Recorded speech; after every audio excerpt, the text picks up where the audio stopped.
Hello guys और आपका बहुत बहुत स्वागत है आपके चैनल जिसका नाम है एग्जाम रिपब्लिक। तो दोस्तों आज मैं आपके सामने लेके आया हूँ part 15 of the January March current affairs series में इन्वायरमेंट से रिलेटेड करंट अफेयर्स। तो आज के वीडियो में और अगले वीडियो में जो कि पार्ट 16 होगा हम जानेंगे पर्यावरण से रिलेटेड करंट अफेयर्स को। तो दोस्तों आइए शुरू करते हैं हम आज का ये वीडियो।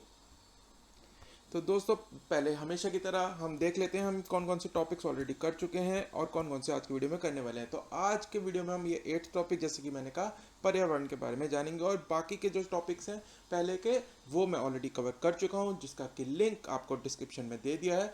उस लिंक में जाके प्लेलिस्ट पे जाके आप सारे के सारे वीडियोस देख सकते हैं। तो सबसे पहले दोस्तों हम जानने वाले हैं एक्सटिंक्शन रेबिलियन के बारे में। ये रिलेटेड है टूल किट केस से। तो मैंने जैसे कि आपको फर्स्ट वीडियो में भी बताया था टूल किट केस के बारे में, गैथा थुनबर्ग से रिलेटेड, तो उसको आज हम कवर करने वाले हैं। एक्सटिंक्शन रेबिलियन के बारे में जानेंगे क्या है ये।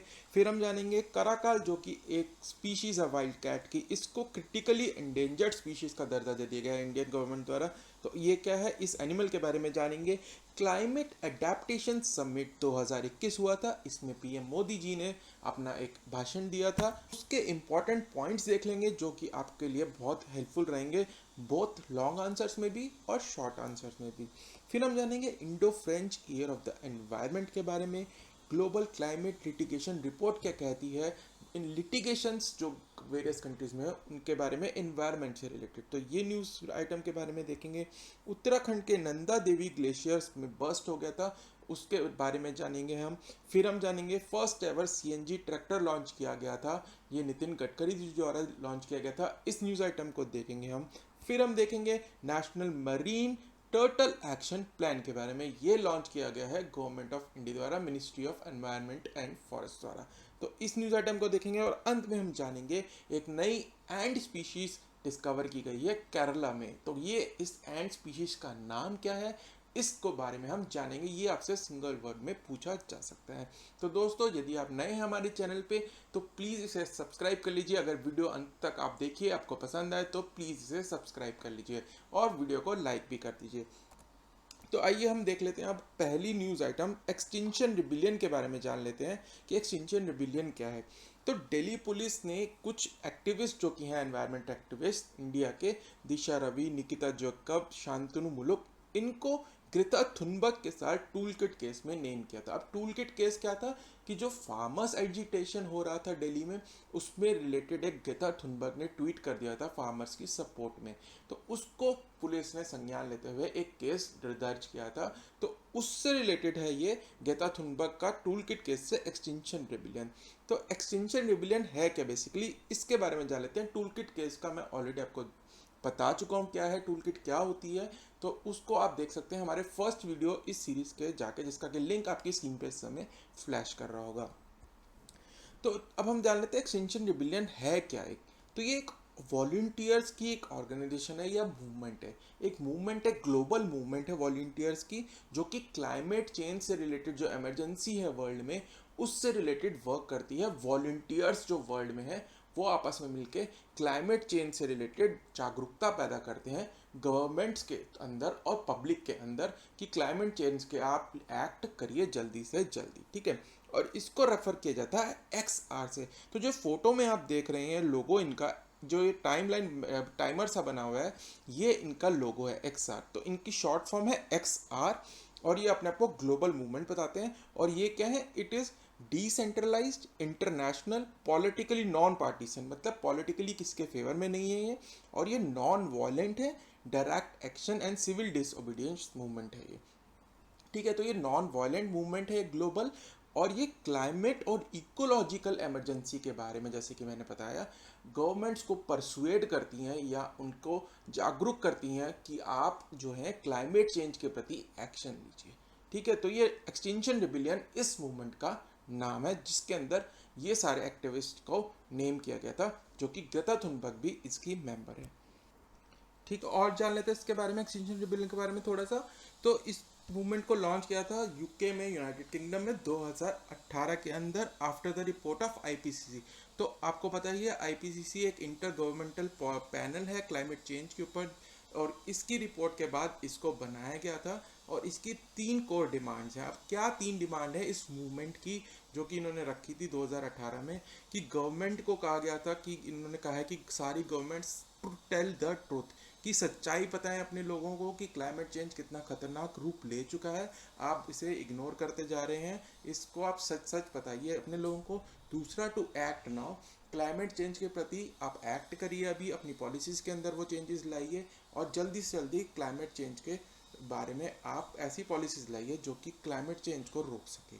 और तीसरी डिमांड क्या थी, गो बियॉन्ड पॉलिटिक्स, कि पॉलिटिक्स को छोड़ के आप क्लाइमेट चेंज पे ही फोकस कीजिए और इसको इकोलॉजिकल एमरजेंसी डिक्लेयर करके इस पे एक मिशन मोड में आप काम कीजिए और जल्दी से जल्दी क्लाइमेट चेंज को रोकिए। और इन्होंने कहा था कि आप इमरजेंसी एक तरह से डिक्लेयर करेंगे तो आप अपने पॉलिसीज़ में एक अर्जेंसी दिखाइए जिससे कि आप नेट ज़ीरो कार्बन एमिशन आप अचीव कर पाएँ बाय 2025। तो ये बहुत ही एक एम्बिशियस गोल रखा था, बट 2025 मेजर इकोनॉमीज़ जैसे कि ईयू की जो है, कई यूरोपियन यूनियन की जो इकोनॉमीज़ हैं वो कह रही हैं कि हम 2050 तक नेट ज़ीरो कर पाएंगे। तो इन्होंने बहुत एक एम्बिशियस टारगेट रखा है कि नेट ज़ीरो आप 2025 तक अचीव कीजिए। और ये इंस्पायर किससे है, 15 major civil disobedience movements around the world including the women suffrage and Arab spring and struggle of Indian independence. तो ये इंस्पायर्ड जो है 15 civil disobedience movement around the world से इंस्पायर्ड है, जिसमें कि गांधी जी की जो सिविल डिसोबीडियंस मूवमेंट है इंडिया की स्ट्रगल ऑफ इंडिपेंडेंस में, उससे भी ये इंस्पायर्ड है। अगली न्यूज़ आइटम देख लेते हैं। तो कराकाल क्रिटिकली एंडेंजर्ड स्पीशीज डिक्लेयर कर दी गई है। तो एक मीटिंग हुई थी, the standing committee of national board of wild life, उसकी एक मीटिंग हुई थी और उन्होंने अप्रूव कर दी थी advisory for management of human wild life conflict. और उसी मीटिंग में कैराकल, जो कि आप पिक्चर में देख रहे हैं, एक वाइल्ड कैट होती है, जंगली बिल्ली होती है एक तरह की, जो कि राजस्थान और गुजरात में पाई जाती है, उसको डिक्लेयर कर दिया गया है क्रिटिकली एंडेंजर्ड स्पीशीज। तो क्रिटिकली एंडेंजर्ड क्या होता है, ये IUCN जो है, एक जो मैंने आपको जुलाई 2020 की करंट अफेयर सीरीज में बताया था IUCN के बारे में और उनकी जो 7 क्लासिफिकेशन है उनके बारे में, जो कि लिंक आपकी स्क्रीन पे फ्लैश कर रहा होगा इस समय, उसको क्लिक करके आप देख सकते हैं। तो उसकी जो कैटेगराइजेशन है उसमें कैराकल, जो कि जंगली बिल्ली है, जो कि राजस्थान और गुजरात में इंडिया में पाई जाती है, वेस्ट एशिया में भी पाई जाती है, अफ्रीका में भी पाई जाती है, तो इंडिया ने उसको क्रिटिकली एंडेंजर्ड डिक्लेयर कर दिया है। और इसमें कुछ वो भी लिए गए थे, स्टेप्स बताए गए थे कि कुछ उठाने पड़ेंगे हमें ह्यूमन और वाइल्ड लाइफ कॉन्फ्लिक्ट को कम करने के लिए, यानी कि जानवरों और इंसान के बीच में जो कॉन्फ्लिक्ट हो जाता है, जो टकराव हो जाता है, जो आमना सामना हो जाता है, जो एक दूसरे के हम स्फेयर ऑफ इन्फ्लुएंस में चले जाते हैं, उसको अवॉइड करने के लिए क्या स्टेप्स लेने चाहिए वो भी इसके अंदर दिए गए हैं। ठीक है, तो उसके बारे में क्या कहा गया था कि इम्पॉर्टेंट प्रिस्क्रिप्शंस दी गई हैं कि हमें इंटर डिपार्टमेंटल कोऑर्डिनेटेड और इफेक्टिव एक्शंस लेने होंगे हर स्तर पे। ठीक है, और इसमें यह भी कहा गया है कि ग्राम पंचायत को एम्पावर करना पड़ेगा हमें under the section 11 of wild life protection act 1972। तो वाइल्ड लाइफ प्रोटेक्शन एक्ट 1972 में जो ग्राम पंचायत का रोल है एक वाइल्ड लाइफ कंजर्वेशन में, उसको इन्होंने फोकस दिया है इस रिपोर्ट में और इस कमेटी ने, और कहा गया कि उनको एम्पावर करा जाए फाइनेंशियली भी और डिसीजन मेकिंग भी उनको अथॉरिटी दी जाए, जिससे कि ह्यूमन वाइल्ड लाइफ कॉन्फ्लिक्ट कम हो जाए, क्योंकि वो एक्चुअल क्लोजर हैं थ्रू द वाइल्ड लाइफ। ठीक है, और एडवाइजरी में क्या कहा गया, ह्यूमन एनिमल कॉन्फ्लिक्ट की प्रिवेंशन एडवाइजरी में कहा गया कि इंटर डिपार्टमेंटल, जैसे मैंने कहा, कमिटीज़ बनाई जाएंगी स्टेट लेवल पे, अर्ली वार्निंग सिस्टम्स बनाए जाएं, बैरियर्स बनाए जाएं ताकि ये जो जानवर हैं ह्यूमन जहाँ पे रह रहे हैं वो उस कॉलोनी में ना आ पाएँ, उस विलेज में ना आ पाएँ, डेडिकेटेड कंट्रोल रूम्स बना पाएँ जहाँ पे टोल फ्री हॉटलाइन नंबर्स हों जहाँ पे रिपोर्ट किए जा सकें ह्यूमन एनिमल कॉन्फ्लिक्ट के केसेस। ठीक है, और आइडेंटिफिकेशन ऑफ हॉटस्पॉट्स, जहाँ पे होते हैं ज़्यादा से ज़्यादा हॉटस्पॉट्स, वो आइडेंटिफाई किए जाएं और उनके अंदर एक ऐसा सिस्टम लगाया जाए जहाँ से कि ये जो कॉन्फ्लिक्ट्स हैं उनको मिनिमाइज़ किया जाए, उनके लिए स्पेशल प्लान्स बनाए जाएं हॉटस्पॉट्स के लिए। ठीक है, तो इसमें आपको मेन ये एक एडवाइजरी ह्यूमन एनिमल कॉन्फ्लिक्ट को प्रिवेंट करने के लिए की गई थी उसके साथ साथ आपको ये याद रखना है कि कैराकल को क्रिटिकली एंडेंजर्ड स्पीशीज अब नॉमिनेट कर दिया गया है। अब आ जाते हैं हम क्लाइमेट अडेप्टेशन समिट 2021 के बारे में, जिसमें कि पीएम ने एक एड्रेस दिया था अपना। तो उस एड्रेस के बारे में जान लेते हैं। तो उस सबसे पहले हमें जानना होगा कि ये इसका होस्ट कौन है। होस्ट जनरली पूछ लेते हैं। तो क्लाइमेट अडेप्टेशन समिट का होस्ट थे इस बारी नीदरलैंड्स, यानी कि हॉलैंड जो था इस बारी क्लाइमेट अडेप्टेशन समिट का होस्ट था। तो मोदी जी ने क्या क्या कहा वो देख लेते हैं। इन्होंने कहा कि we will not just meet Paris agreement target. हम पेरिस एग्रीमेंट जो कि 2015 में किया गया था, एनवायरनमेंट जो कि कॉन्फ्रेंस हुई थी COP, उसके अंदर किया गया था, उसको हम ना कि एक्सीड टारगेट अचीव करेंगे, बल्कि जो हमने इंटरनली डिटर्मिन्ड टारगेट्स जो इसके अंदर हैं, जो इंडिया ने अपने डिसाइड किए हैं अपने लिए हर नेशन की तरह, उनको हम ना कि अचीव करेंगे बल्कि उनको एक्सीड भी करेंगे। फिर उन्होंने कहा हम एनवायरमेंटल की जो डिग्रेडेशन है उसको ना कि रोकेंगे बल्कि उसको उल्टा भी कर देंगे, यानी कि रिवर्स भी कर देंगे। और लास्टली उन्होंने कहा we will not just create new capacities but we will make them agent for global good. तो ये 3-4 पॉइंट्स आप अपने किसी भी लॉन्ग टर्म आंसर में लिख सकते हैं जिसमें भी क्लाइमेट चेंज से रिलेटेड कुछ है आपके लिए। तो ठीक, और जान लेते हैं टारगेट के बारे में। कहा गया कि टारगेटिंग, जैसे कि आपको पता है 175 गीगावाट का हमारा टारगेट था रिन्यूएबल एनर्जी का बाय 2022 को अचीव करना। अब एक नया टारगेट सेट किया गया क्योंकि हम बहुत जल्दी अचीव कर जाएंगे, समय सीमा से पहले 175 गीगावाट का टारगेट अचीव करने वाले हम। तो नया टारगेट अब अचीव कर रखा गया है 450 gigawatt of renewable energy by 2030। हम नया टारगेट अचीव करने वाले हैं, सेट कर दिया है हमने। ये LED लाइट्स को प्रमोट करेंगे, 30 million tons of carbon dioxide emissions annually उससे कम हो जाएगा। 26 million hectares of degraded land हम कम कर देंगे या उसको रीस्टोर कर लेंगे by 2030। Provide clean cooking food to 80 million rural household. ठीक है, उनको LPG कनेक्शन देंगे, उनको गैस कनेक्शन देंगे रूरल हाउस होल्ड में 80 मिलियन पीपल को।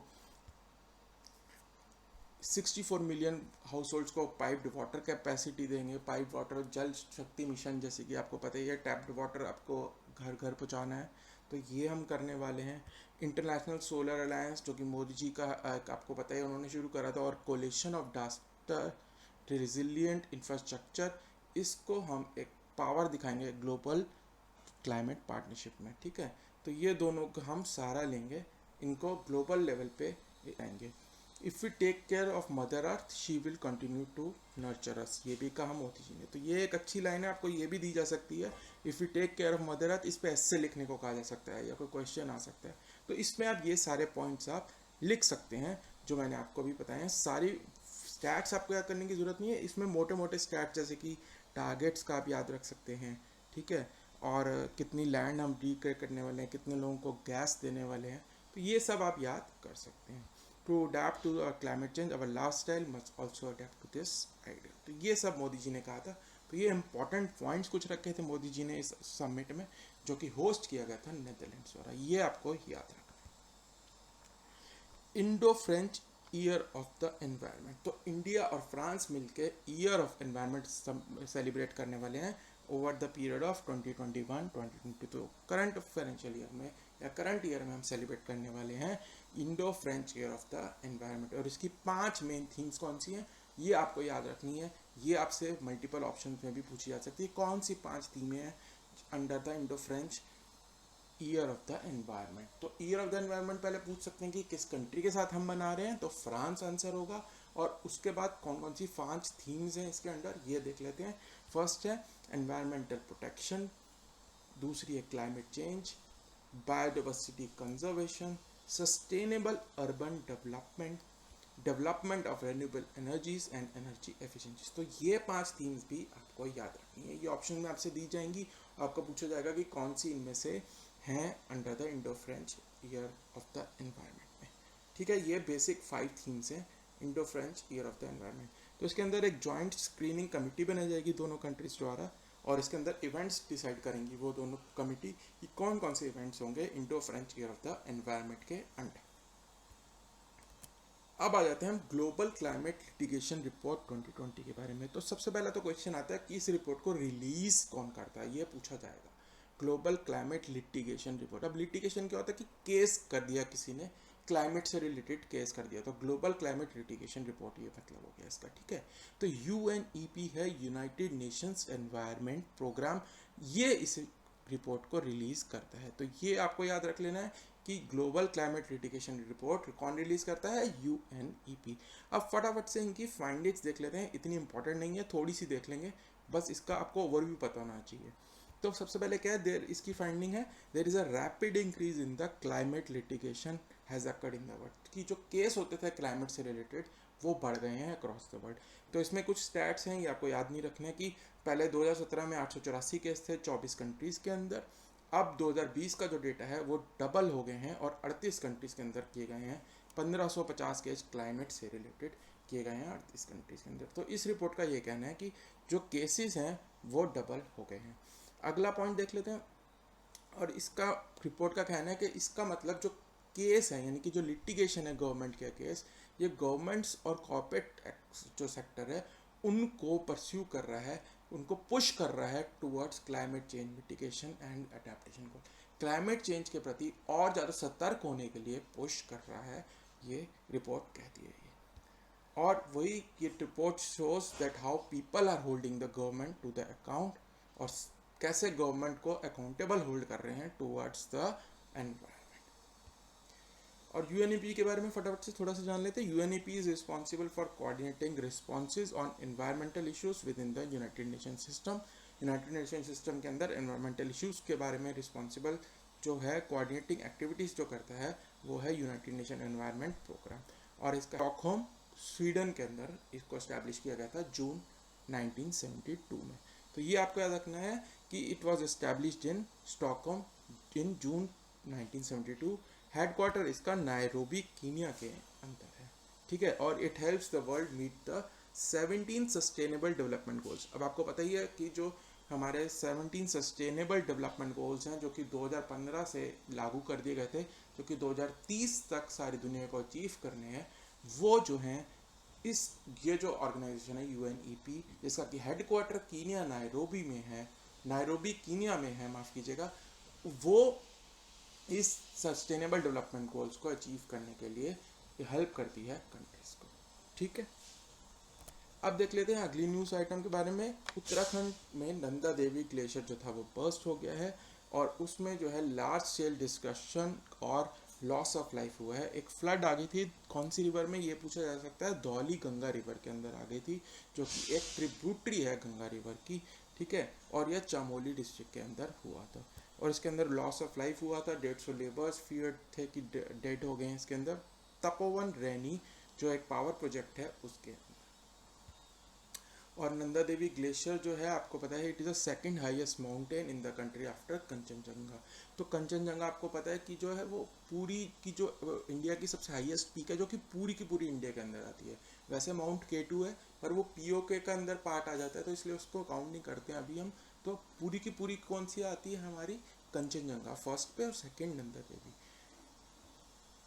और काफ़ी सारी स्ट्रीम्स बनती हैं इसके अंदर से, कौन कौन सी है, ऋषि गंगा है, धौली गंगा है, तो ये धौली गंगा रिवर में आता है, और अल्टीमेटली ये गंगा रिवर के अंदर मर्ज हो जाती हैं।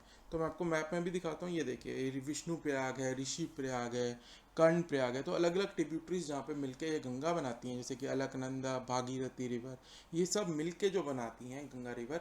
तो इसी में से एक जो इनकी ट्रिब्यूटरी है धौली गंगा, वहाँ पे एक ग्लेशियर बर्स्ट हो गया था। अब ये बनता कैसे है, अब क्या है कि ग्लेशियर ब्लस्ट क्या होता है कि जो ग्लेशियर मेल्ट होने शुरू होता है, तो उससे क्या होता है कि ये पानी बन जाता है जब मेल्ट होने लगता है। अब बोल्डर्स जो पत्थर पड़े होते हैं लेक के किनारे पे, वो पानी को नीचे जाने नहीं देते, वो एक तरह से डैम बन जाता है सेडिमेंट्स और बोल्डर का। तो पानी इकट्ठा होता रहता है और एक प्रो ग्लेशियल लेक कहते हैं उसे, लेक बन जाती है ऊपर ग्लेशियर के ऊपर। लेकिन जब उसके अंदर लेक के अंदर पानी इतना ज़्यादा भर जाता है कि वो प्रेशर जो बोल्डर्स हैं वो होल्ड नहीं कर पाते, तो वो एकदम से टूट जाता है, जो डैम सा बना हुआ है बोल्डर्स का और स्टोन्स का। तो उस वजह से फ्लैश फ्लड आता है, मतलब पानी एकदम से जो उस लेक का है वो नदी के या स्ट्रीम के अंदर आ जाता है, और वो एक फ्लैश फ्लड नीचे रिवर के अंदर कॉज कर देता है। तो यही हुआ था इसके अंदर, केस के अंदर, नंदा देवी के अंदर। और इसी वजह से लार्ज अमाउंट ऑफ वाटर आया था, जिसके अंदर की लॉस ऑफ लाइफ हुआ था और प्रॉपर्टी भी डिस्ट्रक्शन हुई थी। तो ये है नंदा देवी ग्लेशियर बर्स्ट की जो न्यूज़ आई थी, ठीक है। तो इसके कॉजेज़ पूछ सकते हैं आपसे, क्लाइमेट चेंज है, ये कंस्ट्रक्शन एक्टिविटीज़, डैम वगैरह बने हैं यहाँ पे, रीज़न है कि ग्लेशियर लेक बन जाती है वहाँ पे ग्लेशियर रिट्रीट की वजह से, ठीक है। बचा कैसे सकते हैं आप, डैम्स को कम, कंस्ट्रक्शन एक्टिविटी कम कीजिए वहाँ पे, ज़्यादा से ज़्यादा डेवलपमेंट जो वहाँ पे रिवर के किनारे हो रही है उसको रोकिए, ठीक है। तो ये सब आप इसमें लिख सकते हैं। First ever CNG tractor launch, तो नितिन गडकरी जो कि union minister of road and highways हैं, रोड ट्रांसपोर्ट एंड हाईवेज हैं, इन्होंने first ever CNG tractor converted from diesel launch किया है, जो फोटो में देख रहे हैं। It will not only result in protection of environment but 1 lakh रुपए का फ्यूल कॉस्ट भी बचेगा फार्मर के लिए, ठीक है। तो यही है, बस एक यही न्यूज़ थी कि डीजल से कन्वर्ट करके एक सीएनजी ट्रैक्टर बना दिया गया है। National marine time action plan launch, तो ये न्यूज़ आइटम के बारे में देख लेते हैं। Ministry of environment, forest and climate change has released marine mega fauna standing guidelines and national marine turtle action plan. तो ये टर्टल, जो आपको पता ही है, टर्टल के लिए एक एक्शन प्लान लॉन्च किया गया है। और इंडिया आपको पता ही है कोस्ट लाइन अराउंड 7500 किलोमीटर की है, और इसी वजह से रिच बायोडाइवर्सिटी है मरीन से रिलेटेड हमारे पास, ठीक है। और इसके अंदर क्या होता है कि कुछ जो टर्टल्स हैं हमारे, वो एंटेंगल, जो फिशिंग की वजह से फिशिंग नेट्स में एंटेंगल हो जाते हैं, या वो शोर पे आ जाते हैं, क्योंकि डीप वाटर से वो शोर पे आ जाते हैं। तो स्ट्रैडिंग बोलते हैं इस एक्टिविटी को, कि वो डीप ओशन से शैलो वाटर्स में आ जाते हैं। तो इनको प्रिवेंट करने के लिए ये एक्शन प्लान बनाया गया है। इसके अंदर क्या क्या किया गया, managing such challenging situation require coordination, action and people participation which will help in long term conservation of marine species.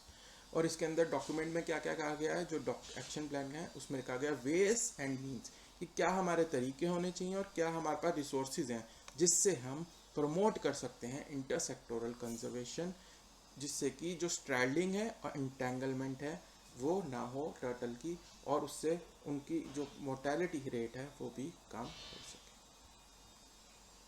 Last news item देख लेते हैं हम आज की। New ant species discovered from Kerala, जिसको कि एक रिसर्चर के और बायोलॉजिस्ट के नाम पे नेम किया गया है, JNCASR के बायोलॉजिस्ट हैं उनके नाम पे थे। तो देख लेते हैं क्या नाम रखा गया इसका और किस प्रोफेसर के नाम पे रखा गया। तो ये पेरियार टाइगर रिजर्व केरला में फाइंड की गई है। इसका नाम रखा गया है Oserica Joshi in honour of professor Amitabh Joshi. तो आपको दोनों चीज़ें याद रखनी है, प्रोफेसर अमिताभ जोशी ये हैं JNCASR के रिसर्चर और बायोलॉजिस्ट, इनके नाम पे इस एंट स्पीशीज़ का नाम रखा गया है ओसेरिशा जोशी, ठीक है। आपको याद रखना है, आपको ओसेरिशा जोशी पूछ लेंगे क्या है, तो it is a new ant species found in Periyar tiger reserve in Kerala. इसमें 10 सेगमेंट हैं, तो इतनी सब आपको याद करने की ज़रूरत नहीं है, आपको बस इसमें नाम याद रख सकते हैं दोनों का, जैसे कि मैंने कहा एंट का नाम और बायोलॉजिस्ट का नाम आपको याद रखना है। तो दोस्तों ये था हमारा आज का वीडियो, जिसमें कि हमने एनवायरनमेंट से रिलेटेड करंट अफेयर्स देखे। अगले वीडियो में मैं आपको बचे हुए एनवायरनमेंट से रिलेटेड सारे करंट अफेयर्स बताऊंगा। तब तक के लिए अगर यदि ये वीडियो आपने यहाँ तक देख ही लिया है तो ये वीडियो आपको पसंद ही आया होगा, तो एक लाइक कर दीजिए, एज वही एक हमारा एक्चुअल रिवॉर्ड है। और यदि आप नए हैं हमारे चैनल पे तो आप प्लीज़ उसे एक सब्सक्राइब कर लीजिए, जिससे कि आने वाले ऐसे ही हेल्पफुल वीडियोस की नोटिफिकेशन आपको टाइमली मिलती रहे। तो दोस्तों अगले वीडियो में मिलेंगे एनवायरनमेंट के सेकंड पार्ट के साथ। तब तक के लिए bye bye and happy learning.